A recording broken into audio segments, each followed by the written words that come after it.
ولسمشر غني تر راتلونکو 3 اونیو به نوی ولسمشر د لوړې مراسم پرځای کړي. ولسمشر غني وایي تر راتلونکو 3 اونیو پورې به نوی ولسمشر د لوړې مراسم پرځای کړي. نوموړي نن په کابل کې د افغان ځواکونو ته د 1000 اپارتمانونو د ویشلو په مراسمو کې د خبرو پر مهال وویل تر راتلونکو 3 اونیو پورې به نوی ولسمشر چې د اعلانولو مسؤلیت یې د انتخاباتي کمیسیونونو دی د لوړې مراسم پرځای کړي.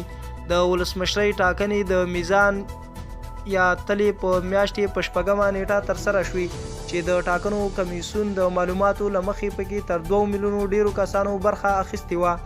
ولسمشر غني تر 3 اونیو پورې د ټاکنو د پایلو اعلان خبره په داسې حال کې کوي چې د ټاکنو خپلواک کمیسیون د مهالویش له مخې د یادو ټاکنو لومړنۍ پایلې د تلې یا میزان په 28مه او وروستۍ پایلې د راتلونکي میاشتې په 14مه نیټه اعلانیږي.